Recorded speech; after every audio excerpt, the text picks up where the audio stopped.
નમસ્કાર ગુજરાત. આજના મુખ્ય સમાચારની અંદર મુખ્યમંત્રીનો મહત્વનો નિર્ણય, 12 દિવસ બેંકો બંધ રહેશે, ખેડૂતો માટે નવી યોજના, પાક ધિરાણ લોન થશે માફ, ચૂંટણી પહેલા ગરીબોને ભેટ, પીએમ કિસાન યોજનાનો હપ્તો ક્યારે આવશે, પશુપાલકો માટે ખુશખબર, રાશન કાર્ડ, આયુષ્માન કાર્ડ, ઈ-શ્રમ કાર્ડને લઈને આવ્યા છે મહત્વના સમાચાર, ટોલ નાકા નાબૂદ થશે, વાહન ખરીદવા માટે મળશે સબસિડી, સોના ચાંદીના ભાવમાં વધારો, ગેસ સિલિન્ડર મળશે મફત, રૂપાળા અને ભાજપ સરકારનો વિરોધ અને આજના સૌથી મોટા ખેડૂત સમાચાર.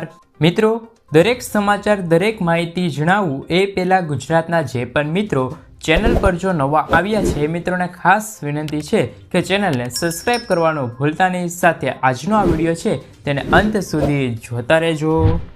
તો મિત્રો, અત્યારના તાજા સમાચારની અંદર વાત કરીએ તો ગુજરાતના મુખ્યમંત્રી ભૂપેન્દ્ર પટેલનો મહત્વનો નિર્ણય. સીએમ ભૂપેન્દ્ર પટેલે મોટી જાહેરાત કરતાં કહ્યું છે કે એનએફએસએના રેશન કાર્ડ ધારકોને જેમને ગુજરાત સરકાર દ્વારા રેગ્યુલર અને મફત અનાજ મળે છે તેવા તમામ રાશન કાર્ડ ધારકોને પીએમ જય યોજના હેઠળ આવરી લેવામાં આવશે. એટલે કે તેઓ તમામ રાશન કાર્ડ ધારકોને આયુષ્માન કાર્ડ કાઢી આપવામાં આવશે. ગુજરાતની સરકાર અને ખાનગી હોસ્પિટલમાં આયુષ્માન કાર્ડ હેઠળ ₹10 લાખ સુધીની સારવાર વિના મૂલ્યે આપવામાં આવે છે. તો ગુજરાતના જે વ્યક્તિને મફત અનાજ અને ગુજરાત સરકારનું અનાજ મળે છે તેવા દરેક વ્યક્તિને હવે આયુષ્માન કાર્ડ કાઢી આપવામાં આવશે. મિત્રો, ત્યારબાદના સમાચારની અંદર વાત કરીએ તો 2024નું ચૂંટણી ગરીબો માટે મોટી જાહેરાત કરવામાં આવી શકે છે. લોકસભાની ચૂંટણી 2024ના પ્રથમ તબક્કામાં મતદાનમાં હવે ગણતરીના દિવસો જ બાકી રહ્યા હતા ત્યારે ભાજપ સહિત તમામ પક્ષો એકઠા થયા છે. દેશમાં 4 જૂને નવી સરકાર બનશે. એવા અહેવાલો છે કે ઘણા મંત્રાલયો છે તે 100 દિવસના રોડમેપ પણ કામ કરવાનું શરૂ કરી દીધેલું છે. એવી અપેક્ષા છે કે પ્રથમ 100 દિવસમાં લોન, સબસિડી, ભારત સહિતની ઘણી છે તે યોજનાઓનો સમાવેશ કરવામાં આવે છે. ટાઈમ્સ ઓફ ઇન્ડિયાના અહેવાલ મુજબ તમામ મંત્રાલયો અને વિભાગે તેમની યોજનાઓના તૈયાર કરવાનું શરૂ કરી દીધેલું છે અને કેબિનેટ સચિવ તેમની સમીક્ષા કરી શકે છે. પીએમ મોદી 15 ઓગસ્ટે હાઉસિંગ લોન માફી યોજનાની જાહેરાત કરશે. નવી સરકારના પ્રથમ 3 મહિના માટે જ જે પણ નવા પ્રોજેક્ટ અને યોજનાઓનું આયોજન કરવામાં આવી રહ્યું છે. મિત્રો, સમાચારની અંદર આગળ વાત કરીએ તો ખેડૂતો માટે નવી યોજનાની શરૂઆત. દેશમાં ખેડૂતો માટે સૌથી લોકપ્રિય કેસીસી લોન યોજના બાદ હવે કેન્દ્ર સરકાર બીજી મોટી યોજના લઈ આવ્યું છે. આ યોજનાનું નામ ઈ કિસાન ઉપજ નિધિ છે. ખેડૂતો માટે ગુજરાત સરકાર દ્વારા આ નવી યોજના બહાર પાડવામાં આવી છે. આ યોજના હેઠળ એવા ખેડૂતોને લોન મળે છે કે જેઓ ખેડૂતો વેરહાઉસની અંદર પોતાના માલ સાચવતા હોય અથવા તો ગોડાઉનની અંદર પોતાનો માલ સાચવવા માગતા હોય તો તેવા ખેડૂતોને છે તે આ યોજના લાભ મળવાપાત્ર રહેશે. કેન્દ્રીય મંત્રી પિયુષ ગોયલે કહ્યું છે કે આ યોજના હેઠળ ખેડૂતોને કોઈપણ ગેરંટી વગર સરળતાથી 7% વ્યાજદરે લોન મળશે. જો ખેડૂતોએ કેસીસી લોન યોજનામાં લોન લીધેલી છે તો પણ તેમને વેરહાઉસ દ્વારા આપવામાં આવેલી રસીદના આધારે છે તે આ યોજનાનો લાભ લઈ શકે છે, એટલે કે લોન પણ ઉપાડી શકે છે. મિત્રો, ત્યારબાદના સમાચારની અંદર વાત કરીએ તો ખેડૂતો માટે રાહતના સમાચાર. પરેશભાઈ ગોસ્વામીએ આગાહી મુજબ 23 એપ્રિલથી તાપમાન છે તે ઊંચું જવાની સંભાવના હતી તે ફરી એકવાર 25મી એપ્રિલથી 40 ડિગ્રીની આસપાસ તાપમાન જોવા મળી શકે છે અને સાથોસાથ મહિનાના અંતના સમયમાં એટલે કે 25થી 27 એપ્રિલ સુધી રાજ્યમાં આખરી ગરમીનો અહેસાસ થશે. તેમણે કહ્યું છે કે 26થી 30 એપ્રિલના સમયમાં ઘાટા વાદળો અથવા તો અમુક જગ્યાએ છૂટાછવાયા વરસાદ અથવા માવઠા અને ઝાપટાના વરસાદની શક્યતા નથી. જો ઝાપટા પડશે તો પણ ખેડૂતોને નુકસાન નહીં થાય. મિત્રો, એટલે કે આ છે તે ખેડૂતો માટે સારા સમાચાર ગણી શકાય છે કારણ કે ખેડૂતોને છે તે પાક નુકસાન પણ નહીં થાય. મિત્રો, આગળના સમાચારની અંદર વાત કરીએ તો મે મહિનામાં 12 દિવસ બેંકો બંધ રહેશે. મે મહિનાના હવે ગણતરીના દિવસો બાકી રહ્યા છે ત્યારે રિઝર્વ બેંક ઓફ ઇન્ડિયા દ્વારા જાહેર કરાયેલા રજાઓની યાદી અનુસાર મે મહિનામાં બેંકો 12 દિવસ બંધ રહેશે. આમાં બીજા અને ચોથા શનિવાર સિવાય તમામ રવિવારનો સમાવેશ થાય છે. આ સિવાય કેટલાક રાજ્યોમાં લોકસભાની ચૂંટણીના કારણે બેંકો બંધ રહેશે. મે મહિનામાં રવિન્દ્રનાથ ટાગોરની જન્મ જયંતિ છે. સાથે અનેક પણ તહેવારો આવી રહ્યા છે, જેમના કારણે છે તે બેંકમાં કામ કરશે નહીં, એટલે કે બેંકમાં છે તે 12 દિવસની કુલ રજા રહેશે મિત્રો આગળના સમાચારની અંદર વાત કરીએ તો રૂપાલા અને ભાજપ સરકારનો વિરોધ. પરસોત્તમ રૂપાલા સામે ક્ષત્રિયોના વિવાદ શમ્યો નથી. કાલે મળેલી બેઠકમાં રાજપૂત અગ્રણીય કરણસિંહ ચાવડાએ કહ્યું કે રૂપાલા સામે આંદોલન શરૂ રહેશે. આજથી ધર્મરથ ગામે ગામે ફરશે. રૂપાલા ભૂલી રહ્યા છે કે જેટલું કહે તેટલું નુકસાન થશે. તેમણે કહ્યું કે કિરીટ પટેલના બફાટથી માતા બહેનોને લાગણી દુભાઈ છે. આગામી સમયમાં ક્ષત્રિય સમાજનું આંદોલન ચાલુ રહેશે અને ભાજપ વિરુદ્ધ છે તે પણ કાર્યકર શરૂ રહેશે. મિત્રો ત્યારબાદના સમાચારની અંદર વાત કરીએ તો સોનાના ભાવમાં ફરી વધારો. સોનાના ભાવે આજે રેકોર્ડ બનાવ્યા છે. આજે નવી ઓલ ટાઈમ હાઈ બની છે. Indian bulletin and jewellers association અનુસાર 24 કેરેટ સોનું આજે 701 રૂપિયા મોંઘું થઈને 73,500 રૂપિયાના પાર પ્રતિ 10 ગ્રામ પહોંચી ગયું છે. છેલ્લા 16 દિવસમાં સોનાના ભાવ 4,000 રૂપિયાથી પણ વધારો જોવા મળ્યો છે.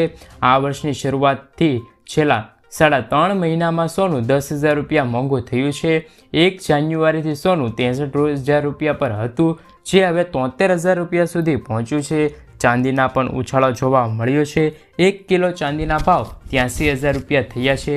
નિષ્ણાતોના મતે આ વર્ષે સોનું છે તે 75,000 રૂપિયા અને ચાંદી 1 લાખ રૂપિયા સુધી પહોંચે તેવી પણ શક્યતા કરવામાં આવી રહેલી છે મિત્રો ત્યારબાદના સમાચારની અંદર વાત કરીએ તો પશુપાલકો માટે ખુશખબર. એશિયાની સૌથી મોટી બનાસ ડેરીએ લોકસભાની ચૂંટણી વચ્ચે પશુપાલકોને ભાવ વધારવાની ભેટ આપીને ખુશખુશાલ કરી દીધા છે. બનાસ ડેરીએ દૂધના ફેટમાં પ્રતિ કિલો 15 રૂપિયાનો વધારો કર્યો છે.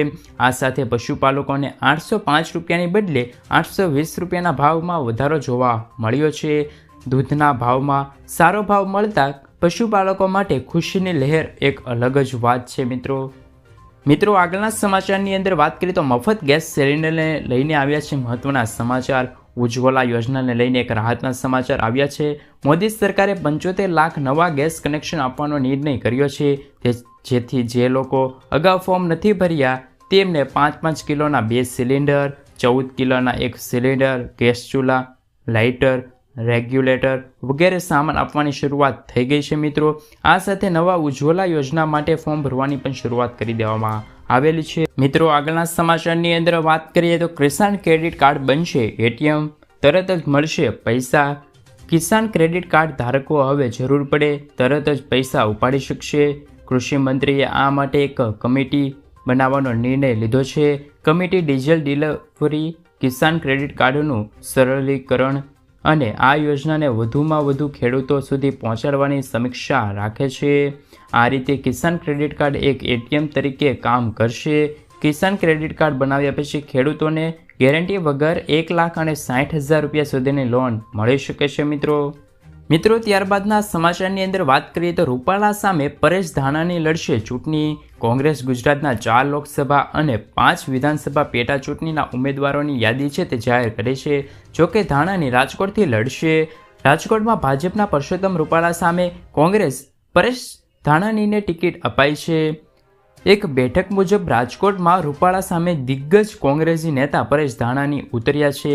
જ્યારે મિત્રો એક તરફ પરસોત્તમ રૂપાલાનો વિવાદનો અંત નથી આવ્યો, તો શું રાજકોટ લોકસભાની ચૂંટણી પર પરસોત્તમ રૂપાલાની જીત થશે કે નહીં, કે પરેશ ધાનાણી એકવાર ફરી બાજી પલટાવશે?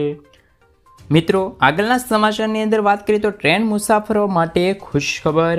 આ વર્ષે ઉનાળામાં યાત્રીઓની માંગ અંદાજે વૃદ્ધ થવાની શક્યતા તે રેલવે મંત્રાલયે મોટાભાગના ટ્રેનોની સંખ્યામાં 43% વધારો કર્યો છે. તેનાથી મોટાભાગના યાત્રીઓને પોતાના સ્થળ સુધી યોગ્ય રીતે પહોંચાડવા મદદ મળશે. રેલવે કર્મચારીઓએ સિગ્નલ ટ્રેનોમાં રેકોર્ડ 9,111 ફેરાનું સંચાલન કરવામાં આવ્યું હતું. ટ્રેનોના ફેરાની સંખ્યા 2742નો વધારો પણ જોવા મળી રહ્યો છે. ત્યારબાદના સમાચારની અંદર વાત કરીએ તો પાક ધિરાણ લોન થશે માફ. ગુજરાતમાં દરેક ખેડૂતો માટે પાક ધિરાણ લોનને લઈને એક મહત્વના સમાચાર સામે આવ્યા છે. ખેડૂતોની માંગણી કરવામાં આવી રહેલ છે કે ખેડૂતોના પાકને છે તે નુકસાન થયું છે, તો શું ખેડૂતોની પાક ધિરાણ લોન માફ થશે. ખેડૂતો બેંકના લોનના પૈસા ભરવા માટે બહારથી વ્યાજે પૈસા લાવીને વ્યાજ ભરતા હોય છે, જેથી ખેડૂતોને ઓટો રિન્યૂ સુવિધા આપીને ખેડૂતોને થોડીક રાહત આપવામાં આવે તેવી ખેડૂતો દ્વારા માંગણી કરવામાં આવી રહેલ છે. મિત્રો, ત્યારે એક મહત્વના સમાચાર છે. ખેડૂતોએ લીધેલી લોનની નવાજૂની કરવા ખેડૂતો પાસેથી કેશ પેમેન્ટ માંગવાની બદલે ડાયરેક્ટ બેંકમાંથી ઓટો રિન્યૂ કરી દેવામાં આવે. મિત્રો ત્યારબાદના સમાચારની અંદર વાત કરીએ તો રાશન કાર્ડ ધારકો માટે આવ્યા છે મહત્વના સમાચાર.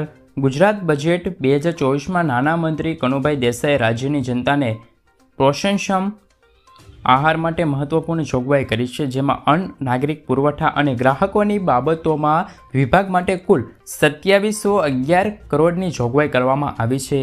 બજેટમાં રેશન કાર્ડ ધારકોને મફત અનાજની સાથે સાથે સસ્તી તુવેર દાળ, ચણા દાળ અને ખાદ્ય તેલ આપતા કરોડો રૂપિયાની ફાળવણી કરવામાં આવી છે. આ ઉપરાંત કેન્દ્રીય અંત્યોદય યોજના હેઠળ રાશનની દુકાન દ્વારા આપવામાં આવતી સબસિડી યોજના 2 વર્ષ સુધી લંબાવવામાં પણ આવી ગઈ છે. મિત્રો આગળના સમાચારની અંદર વાત કરીએ તો ટોલ નાકા નાબૂદ થશે. કેન્દ્રીય માર્ગ અને પરિવહન મંત્રી નીતિન ગડકરીએ ટોલ ટેક્સને લઈને મોટું નિવેદન આપ્યું છે. મહારાષ્ટ્રના નાગપુરમાં તેમણે કહ્યું કે અમે ટોલ નાબૂદ કરવા જઈ રહ્યા છીએ. હવે આ કામ સેટેલાઇટના આધારે કરવામાં આવશે. અમે સેટેલાઇટ આધારિત ટોલ કનેક્શન સિસ્ટમ દ્વારા કરીશું આ કાર્ય. પૈસા તમારા ખાતામાંથી સીધા જ કપાઈ જશે અને વ્યક્તિ જેટલા કિલોમીટરની મુસાફરી કરશે તેમના આધારે ચાર્જ વસૂલવામાં પણ આવી જશે. મિત્રો ત્યારબાદના અને આજના અંતિમ સમાચારની અંદર વાત કરીએ તો આજના સૌથી મોટા ખેડૂત સમાચાર. ઘઉંની બજારમાં શનિવારે ભાવ સ્ટેબલ રહ્યા હતા. ઘઉંમાં આગળ ઉપર જો લેવાયેલી સારી આવક જોવા મળી રહેલી છે. બજારમાં સુધારો આવશે. લસણમાં વેચાયેલી ઘટી હોવાથી ભાવમાં મણે 25 થી 50 રૂપિયાનો સુધારો થયો છે. ભાવ 1100થી લઈને 1400 રૂપિયા સુધી સારા બોલ્યા છે. જીરુમાં ઓછી આવકો વચ્ચે નિકાસ માગથી 2 દિવસ 100 રૂપિયા વધ્યા છે. મિત્રો ત્યારબાદના સમાચારની અંદર વાત કરીએ તો પેટ્રોલ અને ડીઝલ થયું છે સસ્તું. લોકસભા ચૂંટણી પહેલાં સામાન્ય લોકોને મોટી રાહત મળી રહી છે. પેટ્રોલિયમ અને કુદરતી ગેસ મંત્રી હરદીપસિંહ પુરીએ ગુરુવારે દેશભરના પેટ્રોલ અને ડીઝલના ભાવ પ્રતિ લિટરે 2 રૂપિયાનો ઘટાડો અંગે માહિતી આપી છે અને નવો ભાવ છે તે શુક્રવારે સવારે 6 વાગ્યાથી અમલમાં